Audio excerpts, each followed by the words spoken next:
Back at it again with another Shades of Blue soccer show in the KC Soccer Journal. Like and subscribe because that helps the channel out a lot. We got some exciting things coming up this year. We got David Greenwald, we got Carrie Robinson, we got Thad Bell, and myself, Robert Russert, here today with you after a Sporting Kansas City preseason loss to Minnesota United. So nothing's changed from last year except for the score, which was 3-0 this year, 6-0 last year. So improvement, right, guys? We're only half as bad as we were last year at this moment. Well, that definitely is improvement. But hey, we'll talk about that. Talk about some lineups and tactics, and maybe some roster moves. Two more trialists signed. But David, what did you take from this match? Very little. The Olympics are on, and Sporting doesn't have enough players to field a roster. So I watched the Olympics instead. Well, that is in this situation something that is definitely acceptable and maybe even expected. No, okay. So the very little bits that I have watched, I do think we are. I'm being a little hyperbolic, but we are really undermanned. Um, Obviously, we have some very high quality starters, but this team is still very, very short on depth, very short on quality. Our new right back, what's his name? Justin Reynolds. Justin Reynolds, I thought availed himself nicely, but there was not a lot of positive to take from yesterday from what I saw. Yeah, there were some other people praising Reynolds, and I guess, I don't know, my attitude sometimes is we're clutching at straws a little bit, we gotta see something that's positive. But he's got speed, obviously. That's a good thing. Great work rate. Didn't really see a whole lot of specialness on the ball. One-on-one ability didn't really wow me or anything, but he was a bright spot. And we had Manu on the ball quite a bit. Conversely, though, Thad, we did not have Dejan Joveljic on the ball at all. I wish we could see how many touches he had, if they track that, but it was very few. Although there was a really nice flicked header right towards the end of the first half, but that was about the highlight. For sure, yeah. Carrie, did you catch the game? I did not. I was at a brewery instead, where I turned around and I saw a jersey that says "Hire Vermes" on the back of it. It was a jump scare, because I was like, "Why is this person wearing this in the middle of at the beginning of February, not in season, nor at Sporting Park?" So Jump scare. I like that idea. Hey, Carrie, you need a So, jersey that says "Too soon." maybe. yeah, I mean, the announcer, I don't know who the guy was. He said his name early on. It wasn't not even saying Vermes' name right when he mentioned Vermes. It was Verms, or I don't know what he was saying. Vermis, Vermis, that's what I it think. was. Yeah. And look, I get that the announcers are not used to the team and all that, the names and stuff, and I get that. I wouldn't be too upset with the fact that that guy's probably doing like a couple games in the same day and all this stuff. I'm not going to complain about that. But how are you even remotely in American soccer and not know the name Vermes? Well, Right. dude's only been around for 40 years. Played for the national team at the World Cup, I mean, yeah. You know, Anyway, but hey, were you guys noticing? I mean, they're playing at a polo fields. Do you see how massive that patch of grass is and how fancy it is all around? It's like, yeah, I can see horses romping out here and being maybe even a little more entertaining. it's not easy to have that much grass in Palm Springs. Exactly. Yeah. I've been there. Usually, it's not that big of a patch. So kudos for them being able to import enough water to have that. But I guess that city's pretty well off. So So they've changed numbers a little bit. That was announced this week. Not a big thing, but Manu is now number 6. Do you think that's indicative of more where we're going to see him this season? It certainly was in this match. David, any thoughts? I hope not. Uh, it's always nice to have a playmaker deep who can, that we were at our best with Elie being able to, make passes from deep, make those like line breaking passes from the 6th position. But MLS is a league driven by attack, like strong attacking play. And having a dynamic 10 is where most teams are winning their cups. Um, you know, Leo Messi, some guy that everybody tells me is really good, just won a title. I would prefer for our best attacking midfielder. I think Decky's our best attacking player, but I'd prefer for our best attacking midfielder to be higher up the pitch than playing deep. So, David, you said nothing about, hey, maybe we're waiting to sign that number 10? I don't believe that anybody's coming. I'm very pessimistic right now. Just all things, there are no rumors. There's nothing out there giving us hope. I think the last I saw was that Mike had put out a thing that we were looking to sign an Israeli center back, but he's not going to be available till the summer.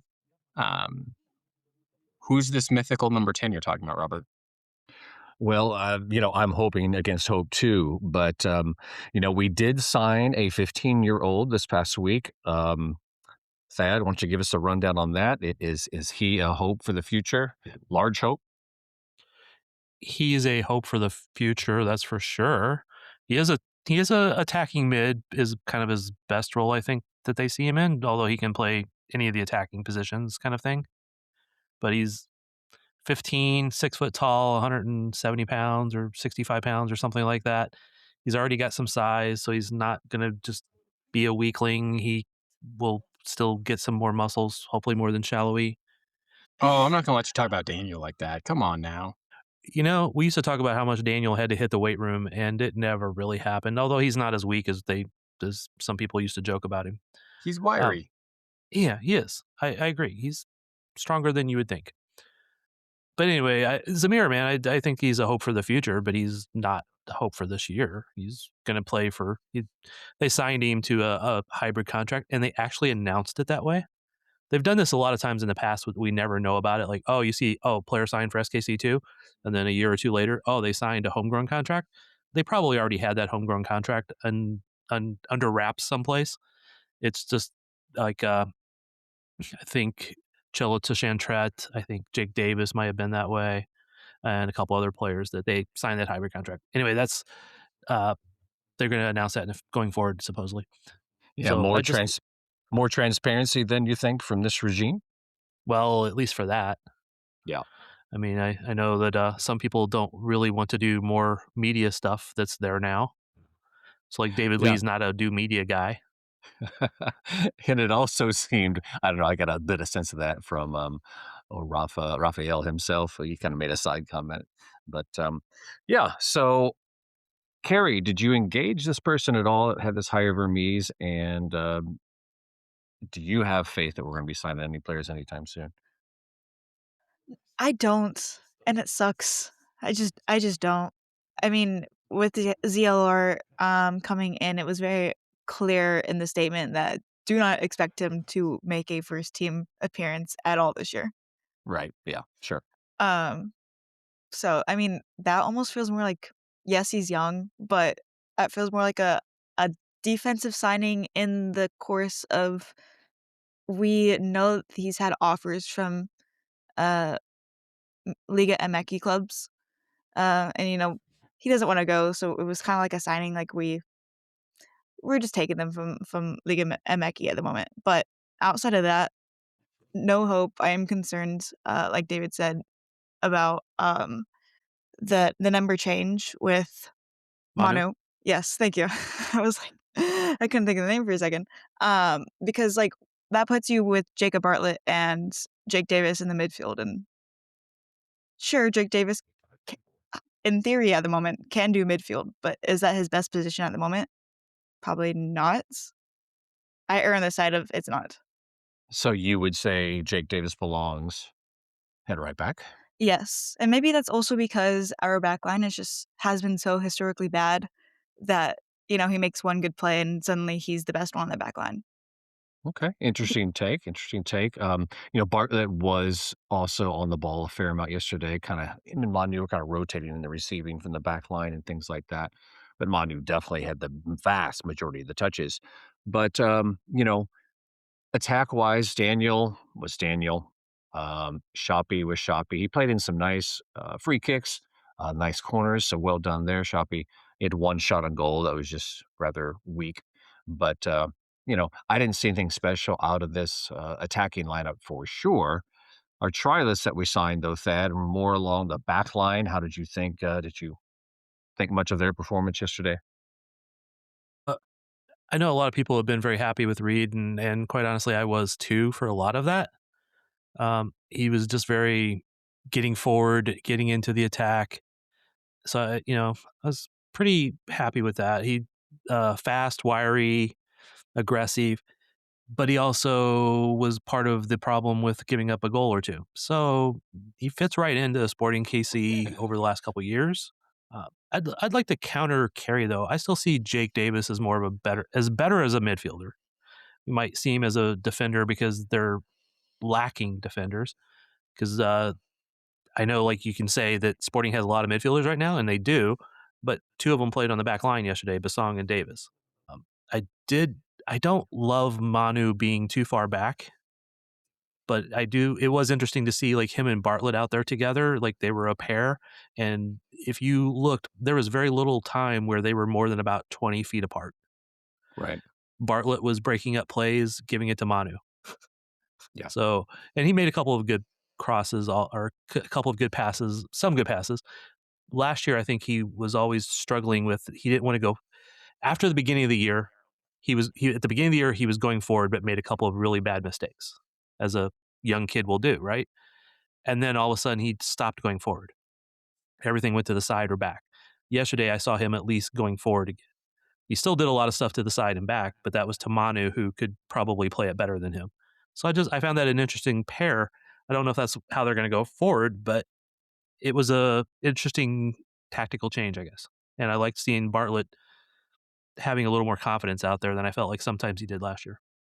Yeah, I didn't pay a whole lot of attention to how they worked defensively, but you alluded to it, Thad. The second goal that Minnesota scored was classic goal against Sporting Kansas City. Penetrate through the midfield, guy turns, no pressure on him, dumps the ball over. I think it was Reynolds who was playing right back into a guy getting it behind, and there was a goal. So that was definitely a nodding of the head there. We've seen that before, but we haven't talked anything about attacking from the back besides Manu. We need center backs who can distribute the ball as well too, right? We can't always depend on Manu because the teams are just going to obviously shut him off if they can, which they probably would be able to. Jansen Miller is not bad at that, but Ian James, I'm just looking at him on the ball. He has his head down a lot. He doesn't seem terribly confident or inventive on the ball. So that was something that I noticed as well. Yeah, he's 16 and needs to grow. But Yeah. what do you see, Carrie? I didn't watch the game. I saw that coming from a Nice. mile Just away. dump that on her, Thad. Yeah, Look, Yeah. the only way for Ian James to get more comfortable on the ball is to get minutes. Like that, Yeah. to Thad's right. point, he's 16 and, 17. center back 17. Other than goalkeepers, center backs mature later than every other position on the field. So, these kind of skills are going to come. I have no doubt. He's a big guy too. He doesn't have to be, he doesn't have to be um, Andreu Fontes leading the league in goals added to be an effective center back for us. But I think It would it's, help though. well, sure. But also, like, what kind of system is Wiki trying to play? So much of what is actually needed out of the center backs depends on how we set up and how we want to play and how we intend to play. Um, if we're going to bunker and counter, which probably is what we ought to do, given kind of the need to be defensively organized and compact so that we don't get beat 3-0 every game. Um, you don't need a center back who can do anything more than just play route one and lump it forward to somebody else and just win challenges in the box. If we want to play some sort of beautiful progressive soccer that I think we all would prefer, but I think we all also realistically know that the team's not set up for roster wise. And I don't know if tactics wise, if Wiki has that club in his bag, but yeah, I mean, you would need somebody who can actually distribute the ball from the back line if we're playing out of the back all the time. But I don't know that that's in our best interest right now. Well, I think that's definitely in Wiki's DNA and what he wants to do here. So the question may be more of, are we willing to stick it out here? And we don't have a choice here, obviously, because we're not in charge. But are we willing to stick out to see the growth of an Ian James, to see the growth of a Jacob Bartlett playing in that kind of system that they want to play? Because we have to have an identity. I don't think Wiki's the kind of guy who's going to say, "Oh, screw it, we'll just bunker and counter." Um, but are we willing to just go through that kind of a season where we're just look at positives on growth? Yep, there's growth here, there's growth there, which are good things, and just be satisfied with no playoff appearance. Is that what we're looking at? Well, I think given Sorry, go ahead, Dad. I was gonna say, I think we can talk about some of that in the next segment, but, tactically wise, I think that they did have possession yesterday, Mhm. but I don't know if it's because Minnesota didn't care to. I Yeah, I don't can't think I mean, Minnesota wants it. Well, they took over possession about what, 12, 15 minutes in, though. I think that Sporting still had a good chunk of the possession They during the did. first Yeah. half, and it was once the players started changing out that they really lost it. Yeah. But I mean, that's again, we could go back and try to watch it, but there's no obvious those type of stats there. But I do think they have the speed to want to be a counter team if they want to. Calvin Harris is supposed to be fast. Jaden Reed is pretty fast. I don't know how fast Jovic really is because we don't have to see him be the front runner on a lot of that type of stuff. Shalowee actually pretty quick, but in that formation yesterday, was it? What did you see that formation? A 4-4-2, a 4-4-1-1, 4-2-3-1. How did you see that? I didn't see anything that really stated to me any particular formation, to be honest with you. It looked kinda like a 4-2, gosh, I need to get the numbers right here, 4-2-3-1 at times, really.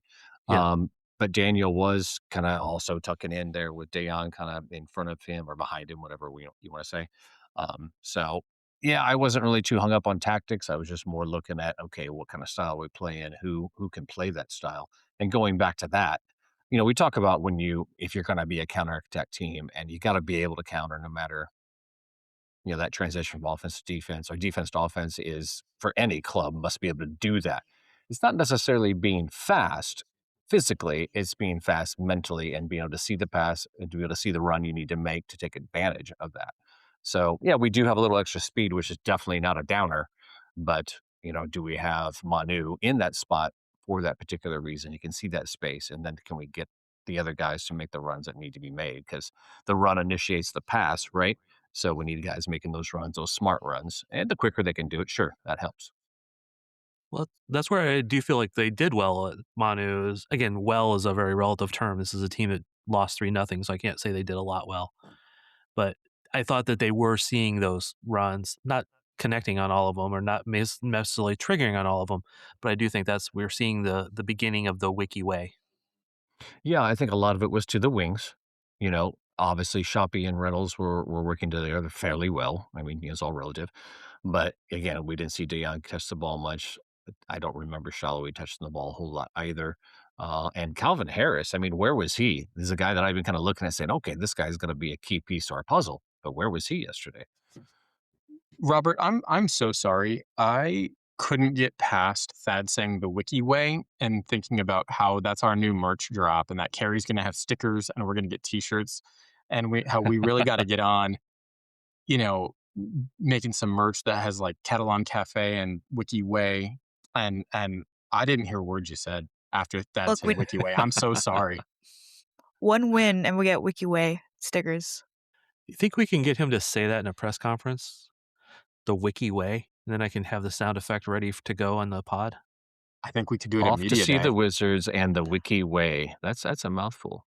Wiki's Wizards. Wiki Wiki's Wizards. Wizards. There you go. We're shopping. We're Off to see the Wiki Wizards. I think we're just off. All right, So Thad, we ready to move into segment 2, or we got something else to say here? I'm gonna go back to the lineup thing for just a second because normally I don't care about the lineup too much because it's like to me you can say 4-3-3 and almost everything fits into it. But I did think it was a 4-4-2 because Manu and Bartlett was stayed in the middle and Shoppy and Calvin Harris were kind of wide. Uh, so that's where I was thinking they were kind of playing that role. But the Calvin Harris, I was looking for him to be more of an impact yesterday also because I've Mhm. heard good things about him and speed and all this other stuff. But he's been playing on the right, I thought, in preseason because he was like subbed off and with Shoppy. He subbed in for or out for Shoppy. So I was thinking he was on the right and then he was on the left yesterday. Now, Yeah. again, some players, that's fine. They can switch sides and it's not a big deal. Some players, it totally throws them off. So that may have, again, been a test to see how he would do over there. I don't know. We don't really have a chance to ask Wiki those questions just yet. Yeah, and he's also not seemingly very forthcoming about a whole lot of tactics. He talks a lot about energy. He talks a lot about the attitude or the culture. So we'll see how open he becomes about those things. But I mean, we got that default view, and I think we're all thinking this in the back of our minds. Okay, Jake Davis is probably going to start. Okay, Jansen Miller is probably going to start. So we haven't really seen what might be the starting lineup, obviously yet, and that's to come. Yep. But you know, it's developing, and I'm confident that we will sign a player or two, but I'm already still in my mind saying, Remy Voltaire might help this club. This guy that we used to have might help this club at this point. All right. Let's take a break and come back and talk about that. It's tax season, and at LifeLock, we know you're tired of numbers. But here's a big one you need to hear. Billions. That's the amount of money in refunds the IRS has flagged for possible identity fraud.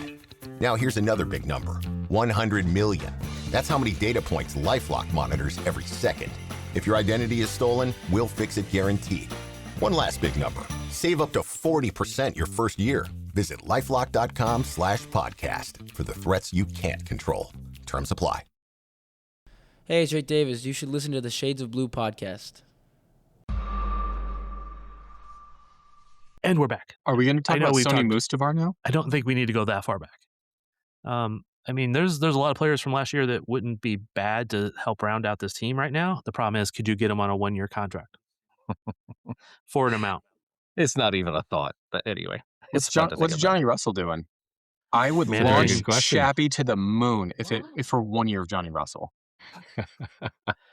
I think Johnny could launch him to the moon. That'd be a good fight. That'd be a good scrap. It would. Actually, I might put money on Shoppy, quite honestly.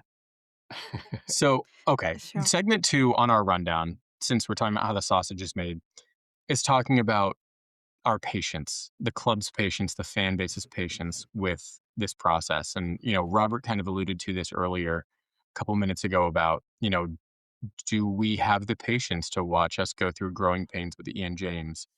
And I think that's an interesting question because the pitchforks are already out for David Lee.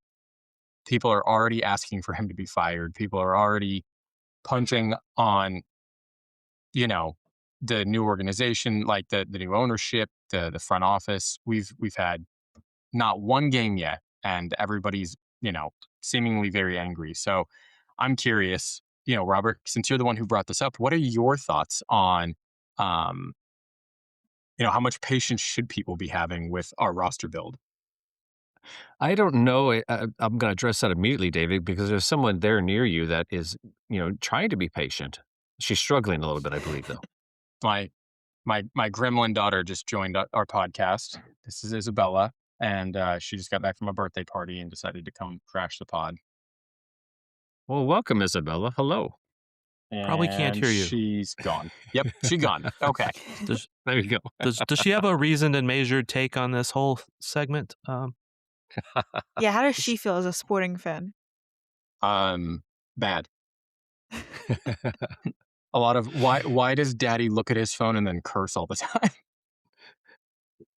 So, David, to your question, yeah, there's a reality, right? And there's what you hope for, right? We have to mention this once a pod, it seems, but I'm afraid that St. Louis City is going to be a good club this year, and that's going to really suck. But yeah, I am ready for reality, which is the patience that we're going to have to see this club develop, the patience we're going to have for David Lee and Raphael to both stamp their, opinions and thoughts on this team. And then for, Peter Maluk to inject the funds that we're going to need to make this club really where we want it to be, which is going to take even longer than David and Raphael stamping their, identity on this team. So, yeah, I'm here for it. I'm always a sporting fan, till I die, of course, always have been. But, just that desire that's there, I want us to be better. I want us to be a top club, but there's reality. Carrie, how many windows do you think is reasonable before you pull out your pitchfork? 3. I'm just kidding. The infamous Vermees 3 windows. It's always 3 windows. No, I mean, look, Um, this is a league in which you can rebuild into a contender very quickly. Like there are teams that are doing 1 window, rebuilds. I don't know that the summer window is the one to do it. It's notoriously hard to do a lot of good business in the summer window for MLS. Although I think once everything gets realigned post World Cup, that's going to be the major window. But how much patience should I have? Well, and then we fall into the weird, like, all right, if it's not this year, then we have the half year cup challenge, whatever we want to call it, before we switch into the fall to spring schedule.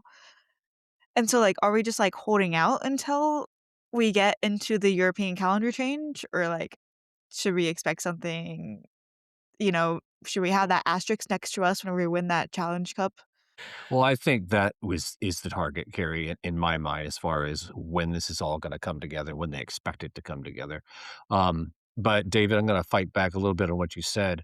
I don't think this league is still so much in that you can rebuild your club in one window, because I really think the upper echelon teams in this league have really a built their roster with so much depth. Looking at Inter Miami, looking at LAFC, looking at teams that are up there, Vancouver, even though they've got all their issues. But I really think that clubs that are in that upper level are really strong, and you're not going to catch them in one window rebuild unless you really have a solid foundation behind those guys that you're adding. So yeah, I have to push back on that some. No, I don't know that I you just become had an idea. I don't know that you become a championship contender in one window. Like I don't know that we can have a strong winter and then beat out Miami for a supporter shield. But I mean, certainly be a top four in the Western team in one window. It's possible. It, Yeah. and there's examples of it happening pretty recently where For this club? no, for I Yeah, but mean that's my point though, is other clubs can do it. I mean, really, as long as you get into playoffs, then, sometimes you just got a 50-50 on whether or not you're gonna beat that team that you're playing. yeah. I see. I agree with David that you can do a rebuild. I agree with Robert that you can't become a championship contender in one window, but you can do a rebuild in one window to where you're a decent team, and then it's potluck after that. Chances like Carrie said. I'm kind of agreeing with everybody here. But you did bring up Vancouver, man. Can we just buy Vancouver, take their players, and then sell them off to like, I don't know, Memphis or something, to have another close team. I Can don't we know. trade our No, entire team with theirs? Yeah, once you buy them, I mean, you can do things, right? I don't Now, well, come know. okay, on. How so how would it how have we felt about people saying that back in the days when you had the Wizards? We needed to save the Wizards, right? But, I know. We could leave them in Vancouver somewhere. I don't. Again, there's some really serious issues there with Vancouver, and yeah. I wish them all the luck because they've struggled and they have their problems, but they do have some good players I would like to have on this team. I think Sebastian we Mhm. buy Berhalter, them how do you like and barbecue? I think we buy them and move them to the equivalent of whatever like Western Wyandotte County is for Vancouver. Like we just move them to suburban Vancouver just to we save your team, but this is like our way of needling you a little bit. You don't get like a cool fancy downtown stadium. No, I mean, look, I guess here's the question, right? That in my mind I keep coming back to, which is I don't anticipate we're going to make the playoffs. I don't anticipate we will win a cup this year. So what brings me back? Last year I was watching Decky. We were really bad, but watching Decky be that good was a lot of fun. So it's the same way that I play golf. I'm a terrible golfer, but I'll hit like one or two good shots per 18 holes that make me come back, be like, hey, something to build on. There is no player that we've gotten yet where I can be like, hey, you know what? This team, the pieces are starting to come together. We are 2 windows away. We are 3 windows away, whatever. We have I like Jansen and I like Jake. They're homegrown. That's a lot of fun. They're both fiery, although I think there's a ceiling. We have Decky, who's elite and would be elite on basically every team.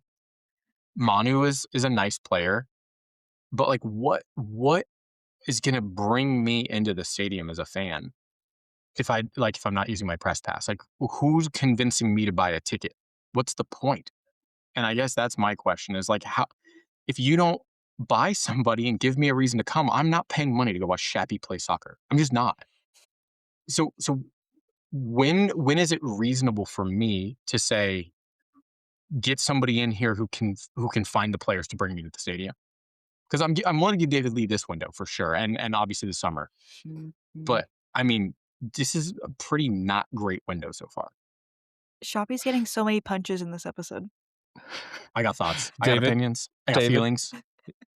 David, if Cody were here, perhaps, maybe not though, he might remind you that you cannot just in the stadium get a seat with your press pass. You need to make sure that you go through the proper protocols. I pay for seats when I am not in the press box. I have zero issues buying my tickets. Now, to answer your question, David, is the big question, right? Is how much time do you give? Okay, a lot of fans are pretty fed up, and there's already fire David Lee posts on Reddit and things like that, and how mad should they be that the team doesn't have a lot of high quality players right now?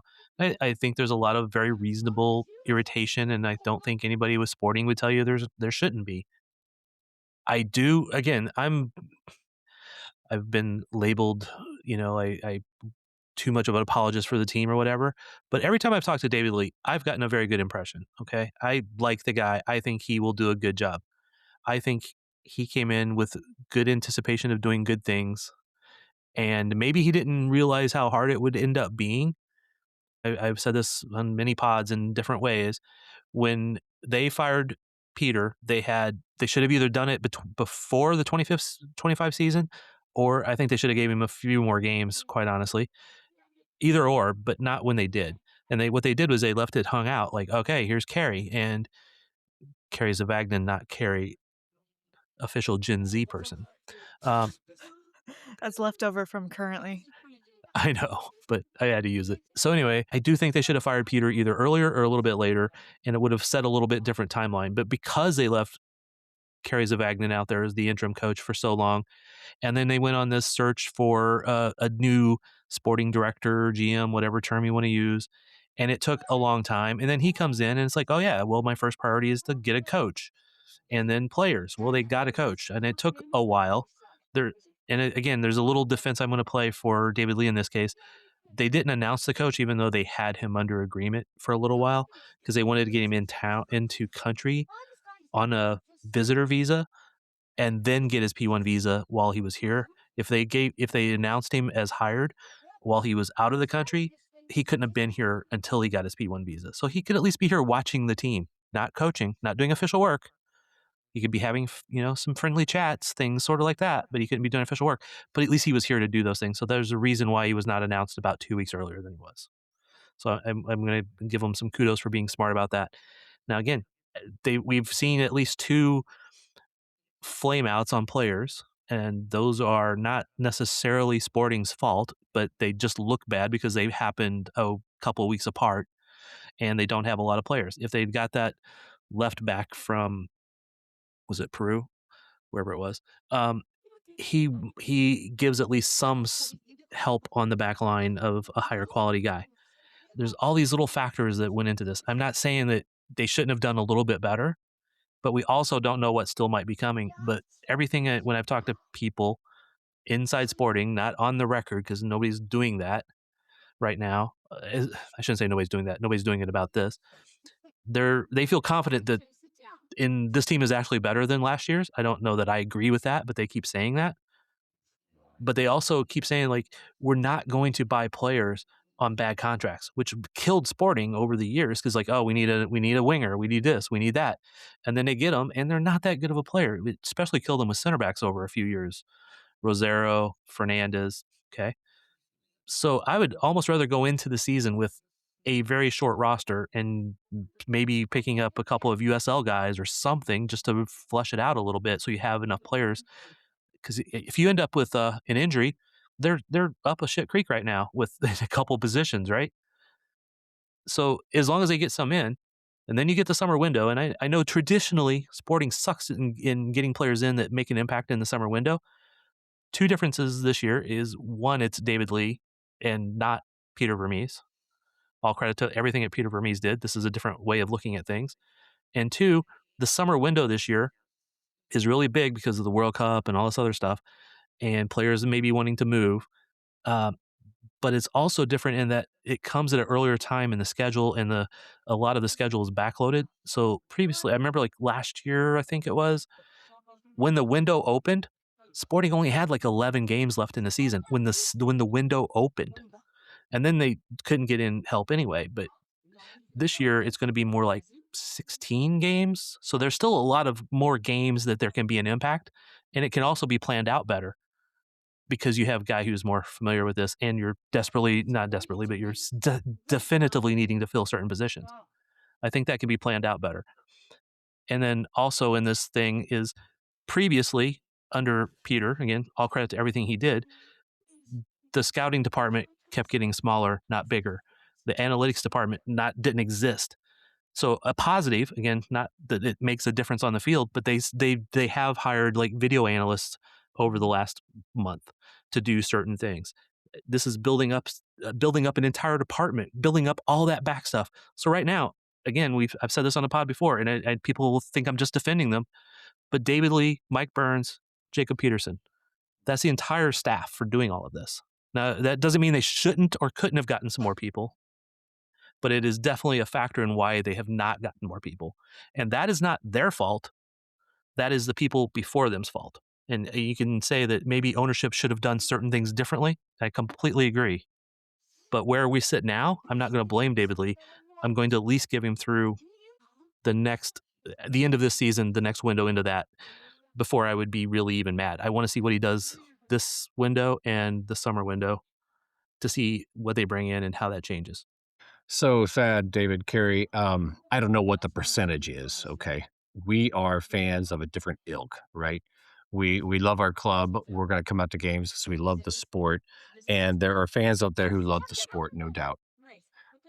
But are they fans out there? What percentage is that really are diehard fans? Don't know.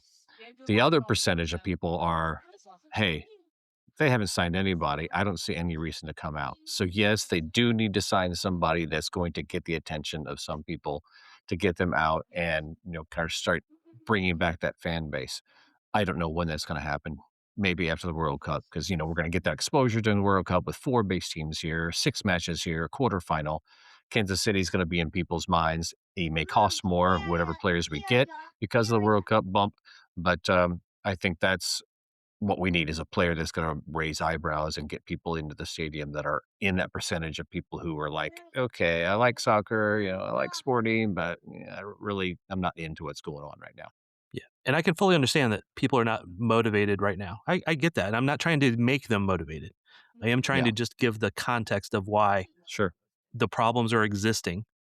And I would rather myself that they make a lot of smart decisions about who they bring in and not just bringing in players because they need a person in that spot. Now, I Right. know it's a chicken and an egg kind of thing. You got to get somebody in so you have enough players to play. They do have enough players to play, but they're really thin on certain lines and they're not of the quality that we would like them to be. And again, one of the things that every time I would talk to somebody who off the record would be like, well, our end of the roster is higher than last year's end of the roster. Yeah, but you need the players above them. That's the players we need right now. We need those U22 players. We need the players who are going to be regular starters, not the depth. Now maybe Jaden Reed comes out and kills it, and he's the guy, right? I don't know.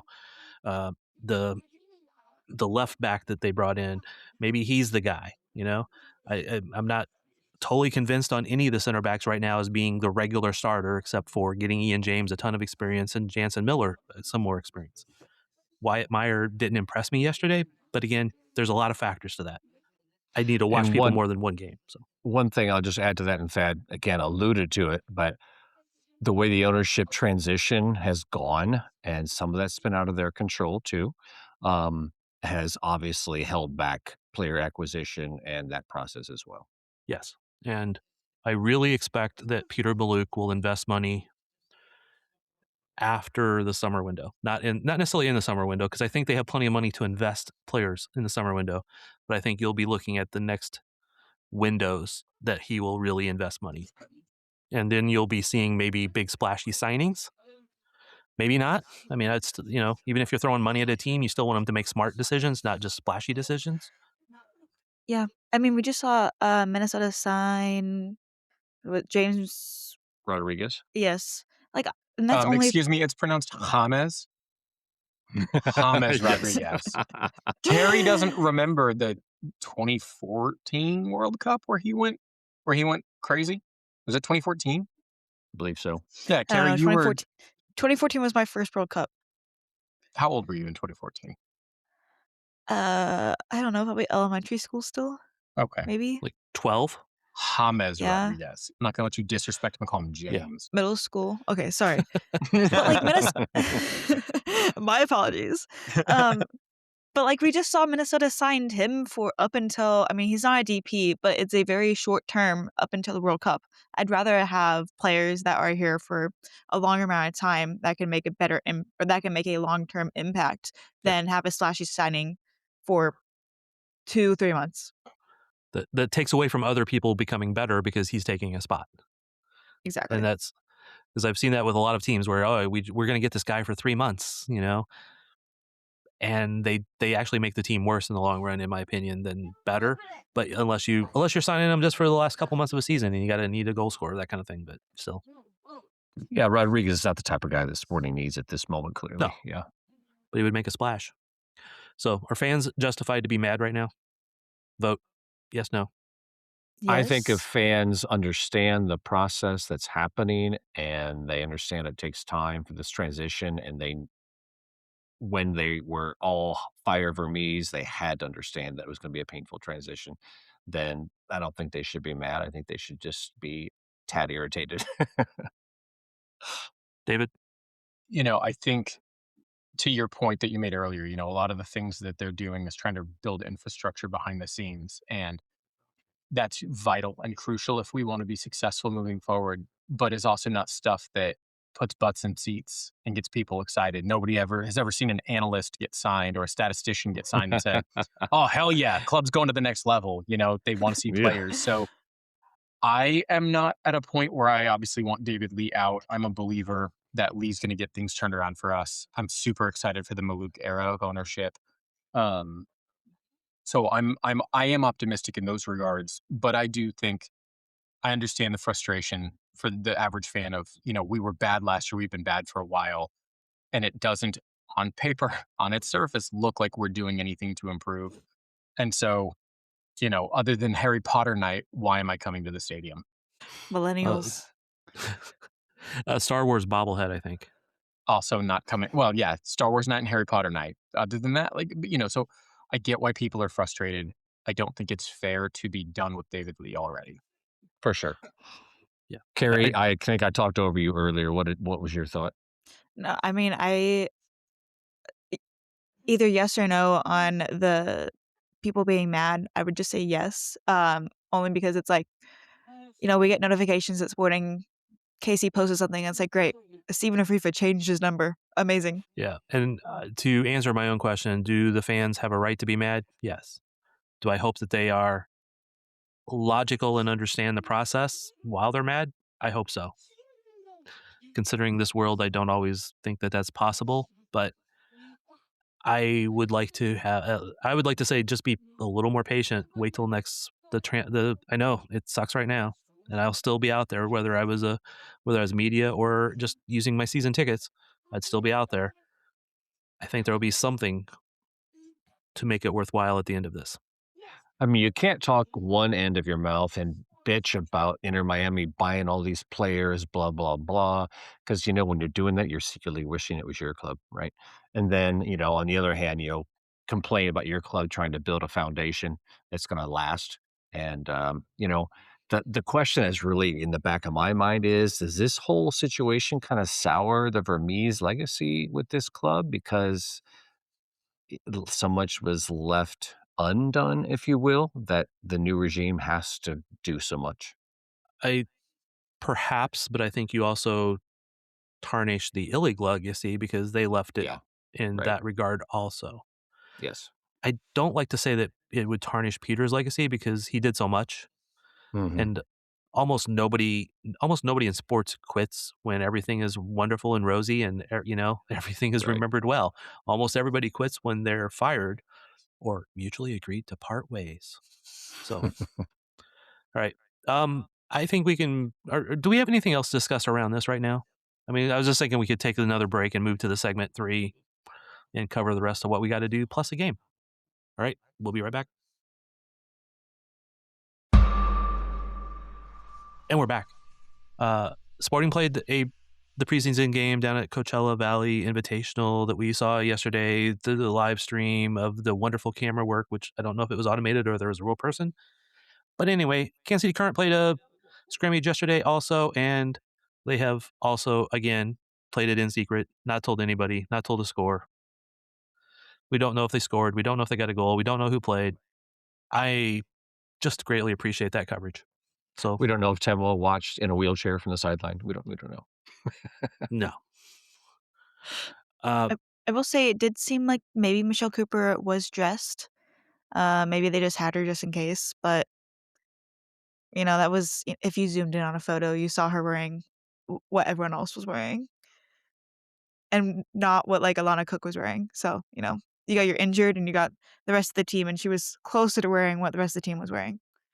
yeah, and it could just be that she was fit for training, but not for game. Right. And Armis has basically said that she should be ready near the beginning of the season, where Timois will be later than that.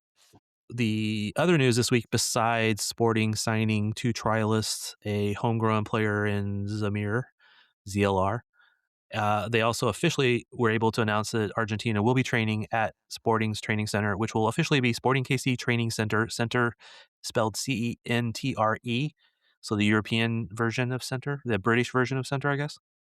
It's exciting. I'm pumped about this. I do hope, because I've been one of the, I guess, fortunate few that have ever toured and seen the whole details of the training center, and that was when it initially opened. So I think it'd be cool if they opened up the training center for tours for the public to just check it out before that happens, just so they can kind of buy in and see what all's going on there. But yeah, I'm pumped about this whole World Cup situation with the 4 clubs here and the matches. It's going to be fun. I don't put too much stock in FIFA rankings. However, when it suits me, it does. Argentina is ranked number 2 in the world. England is number 7 or 4 or 7. I forget now. And Netherlands. So yeah, England is number 4 and Netherlands is 7. So we will have number 2, 4, and 7 teams in the world training in Kansas City at the same time. Crazy. So England is not I know it's been announced and they've rented a hotel and they'll be at Swope Park, and the Netherlands will be at the current training center, and Algeria will be at Rockchalk Park out in Lawrence, sorry. It's an L word. Sorry. Wow. The Slip of the tongue. disrespect. No, that was actually accidental, man, so I do apologize. I will give KU and Lawrence crap once in a while, but that was an accident. Anyway, they'll be out there, so it's just kind of cool. One of the interesting things is with the MLS season pausing but then restarting during the World Cup is where will Sporting train if they have players that need to train. That goes back to the previous segment, but where and how will they train? Will they be able to even use their own training center during part of that time? Stuff like that. So that'll be interesting. And the Current will probably face those same issues. All right, Robert, I think you have a trivia or game of some kind. Yeah. But before we get in that, because I know Cody, I'm sure Cody's very diligent about reading articles in the KC Soccer Journal, listening to pods that he's not on. So I reluctantly do have to give a shout out to Manchester City beating my club today 3-1. The third goal should have never counted because Holland pulled back. But yeah, Liverpool went up 1-0 on a screamer of a goal if you haven't seen it. And then Man City pulled back to late in the match. So congrats, Cody, you bastard.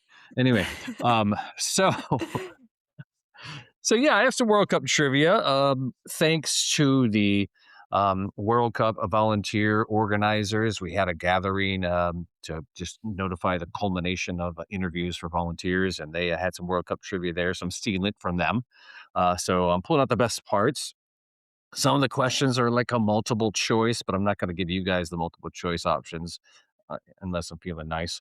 And then the others were sayings from the some of the teams that are going to be playing here, and see if we can figure out the American equivalent to what these sayings are. Some of them are pretty bizarre, and some are rather fitting for what we've talked about during the spot. So, are we ready, guys? No, but go ahead anyway. Let's rumble. Let's do it. All right. We all know the Netherlands and their fans, the orange, right? We all know that, right? Okay. But why is the official color of Netherlands orange Do we buzz on the in? I soccer already know team? the answer. How do I tell you that I know the answer? Anybody besides David know the answer? I know I've All heard right. it. All right, Carrie, is it because the orange tulip is the beloved flower of Netherlands? Is that the reason? Wrong. Is it because orange is the first prime minister's favorite color? No. David, what is the answer? William of Orange. Can you elaborate, please, sir? He was a Dutch. I think he was a king. Maybe he was a prince. But he was a beloved longtime ruler of the Dutch, and he was named William of Orange. Yes, the House of Orange. That's all. Okay. Well done, David. You My are a college man. degree is paying off. You are a man of the world. I always knew that, David, about you. But let's see if you can get number 2 here. And yeah, don't shout out the answer. We'll do it the way that we just did that. What animal appears on the crest of the Tunisia national football team? I can tell you it's not the zebra of Botswana. Okay. Can All we answer right. things that are not on it first? Oh yeah, can we do a wrong answers only? It's not a ferret. It's not a ferret. Okay. Truth. Are we going to have to do the multiple Uh, choice here? And Is anybody want to tell us why Tunisia is a topic here? because they're playing in Kansas City. Yes, June 25th versus the Netherlands. Yes. Okay. Is it the tiger, the bear, the elephant, or the eagle that appears on the Tunisia crest? The lion? Eagle? I didn't say lion, Carrie. I said tiger. Okay, tiger? Okay, I was in my head, I was like, it's gotta be a lions, tigers, cat. bears. Oh my. Hold on. Tu- The Tu- answer is the eagle. yeah, Tunisia's It's the North eagle that African, is on right? They the don't have. crest of Tunisia. Keep Okay. that in mind when they're playing the mighty orange of Netherlands. All right, next one. This one I got wrong. I have to admit, I got this one wrong, even though it was multiple choice. Which nation has reached a record 3 World Cup finals without winning the title? 3 World Cup finals, haven't won. Thad thinks he's got the answer. Okay. Anybody else? What's your guess, David? Ooh, no, not Croatia. I guessed Italy incorrectly because they have one. I just know they've been in the final a lot. All right. Carrie, thoughts? Nope. I'm so out of my element on this one. All I right, can I Thad, can what's do the th answer, sir? I can only do Netherlands? Thad's Oh, sorry. Carrie, what was that? I was just saying I can only do Thad's niche, women's soccer trivia. Gotcha. And Thad, I, the answer again, sorry about that. Netherlands? The Netherlands, right? Yeah, 3 finals without winning the title. Because I know they've been there a lot of times, and I've seen them because they lost against Spain in 2010, or is that the Mm-hmm. right World Cup? I So I remember believe. watching that at a bar, and I was just like, I was very much rooting for Netherlands over Spain that year. Can I just defend myself very briefly? Croatia lost in 2018 in Russia in the final to France, and they've finished third twice. So not the There you go. worst guess of all time. No, I'm It no, is it was not. not a bad guess. And Italy wasn't a terrible guess either, but yeah, they did win one. Oh, well. The Italians have won at least 2. The So, Italians Carrie, have how won much time? 4. Hold on, Italy's got 4 stars. Yeah, that's bad. Anyway, Carrie, how much time do you spend on Babbel or one of those softwares? Not anymore. I Not did anymore. I know. I did a year and then I beasted out because I didn't have enough time. Thad, I know you do. Yeah, I do a lot of time on Duolingo, but I was learning Spanish or relearning Spanish, and I wasn't able to speak it a lot. But I've been doing a lot of chess and math. I'm working on my chess skills to challenge Dayon. Oh, okay. David, how much time do you spend learning another language? I've got an 813-day Portuguese streak on Duolingo and Ooh, speak a fair amount of Spanish, like in person with coworkers and stuff. impressive. Okay, so here's the 4th question. What is the official language of Algeria, who plays Argentina on June 16th at Arrowhead? They also play June 27th versus Austria. I think I know the answer. Official language of Algeria. Anybody else besides David? Maybe? Okay, Carrie, what's your guess? French? That is on the list of possible answers, but no. Okay. Thad? Well, French was on my list of possible answers also because there was French Algeria at one point. Yeah. Mm-hmm. Um, Arabic, I don't know. Oh, David? Isn't it Arabic? It is Arabic. Well Okay. done. Thad Arabic pulled it out there, but I didn't Arabic want to would have been steal your thunder. my first idea, and I was like, "That's gotta be too easy." So I whipped out French. I think they do speak Hey, a lot of Carrie. French though there, because I Yeah. mean Yeah. they were colonized. Yeah, Right. that was good. You guys were good on that one. Okay, all right. Now we get to the sayings, guys. These are some interesting sayings, and again, the goal is here to give the American equivalent of what you think would fit with this saying. The first one is from Curacao, who plays Ecuador June 20th at Arrowhead. So, a common phrase in Curacao is "He's looking for a monkey on a chair." What would be the English equivalent of "He's looking for a monkey on a chair"? Are you on Anybody? Tinder? No. What was that? Did you say something about joining Tinder? That's what I heard. Yeah, something like that.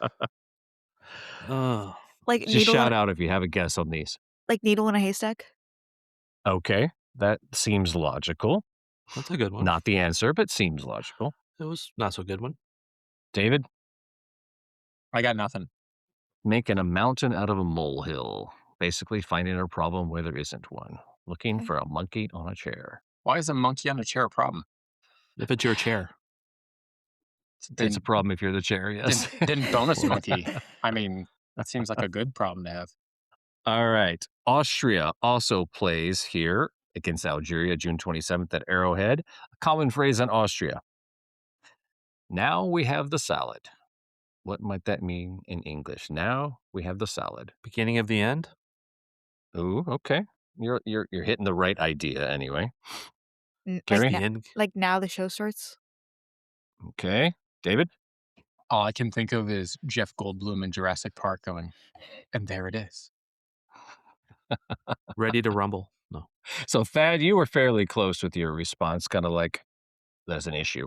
Yeah, what a pickle Okay. would be the English transition. So, yeah, that could be the phrase for sporting this season. Now we have the salad. Maybe that should be a thing at our podcast. I'm not sure. You know, that could be one of our merch possibilities. Okay, there you go. Okay, but that Add it goes into to, production after the Wiki Way and the Catalan Cafe. Okay. Yeah. All right. We talked about Curacao. We talked about Austria. We talked about Netherlands a lot, but we're going to go to Netherlands for the next to last one here. A common phrase in the Netherlands, and let's keep this appropriate, please. This is a relatively PG, slight rated R show. But anyway, little apple, little egg. Common phrase in the Netherlands. Little apple, little egg. I wouldn't have gone there if you hadn't told me not to.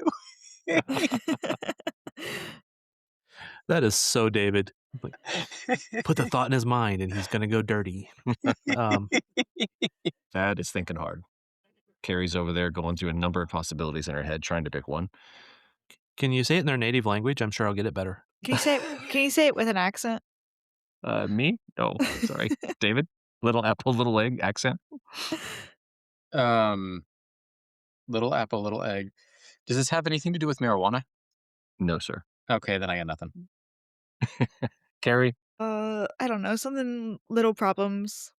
Okay, Thad. none of you are cheating, right? I forgot to mention at the beginning, none No. of you are cheating, I hope. Yes, I'm with not. these amazing guesses, we're cheating. Yes. Nailed it. Thad? Does it have Thad, anything to do with little apple. marijuana? Nailed it. Little apple, little egg, Thad. Kind of an older phrase, but 6 of one, half a dozen of the other. Okay. All right. Little bit of Carrie, this, you were little bit of pretty that. you were pretty close, Carrie. A piece of cake. Little apple, little egg, piece of cake. Okay. Interesting. Not a big problem. Yeah. They're deprived if that's their version of a piece of cake. I They're, guess they're so. they're not deprived. They have the things that Robert told us not to talk about. And now we have the salad. Now we have the salad. All right, last one. A common phrase in Argentina. I don't know if this would fit for, our tight camaraderie, with the people on this pod. We're missing Cody today, but it may. That may be a hint or it may be a diversion to what this actually means. But a common phrase in Argentina. We've made good crumbs together. We've made good crumbs together. What do you think? We've had a great time. Did you say Had a great time. did you say crumbs? Uh-huh. Okay. I don't know. David. I can reason Oh, it sorry. in Gen Z slang. Let's get this bread. You finished your bread. let's There's crumbs, let's get this you That's bread. know? Gen Z. I've never heard of that. That means it means to make money. Get this bread. Okay. Yeah. Okay. No, it means we've hit it off. We hit it off. W Okay, Thad. We've ate. What do you got, Thad? I see Carrie do that motion. All I can think of is like one of my daughter's friends. She'd always do that, like slay. Yeah, we ate. Slay. Yeah. All right. Well, okay, go ahead. Well, I was just to say we did something good together. Whatever. Yeah. Yeah. We had two peas in a pod. We have great chemistry together, great rapport. So yes. So Slay. again, don't know if that fits us guys, but sometimes we're good together. 4 peas on a pod. Right. Exactly. That could be our merchandise. Well, we're coming up with all sorts of ideas. I just want to know who's going to buy it. Yeah, we're building this pod. We're going to have sponsors. We're going to open up a cafe. David's going to be the chef.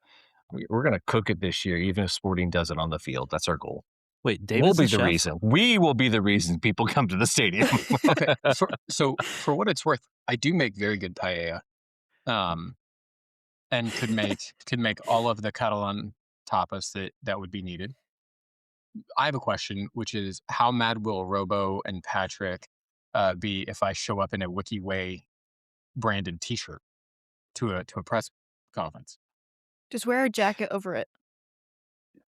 That was my thought too. Wear something over it just so it's not, And then blatant. when we win, you stand up in the press box and like hold up the jacket to show Wiki Way. Yeah, I'd be like, hey, Coach, I know Daniel Sperry over here is going to ask you an actual question about the match, but before we get this kicked off, I would like to know, what are your thoughts on this? And you stand up and you unzip it and Wiki Way. Yeah, I'm sure that would go over well. We could make it like red and white stripes. So it's like, where's Waldo? Waldo And every Wiki. time I see him now, especially with the glasses on, that's exactly what I think of. Yeah, a friend of mine's my wife's. Blah.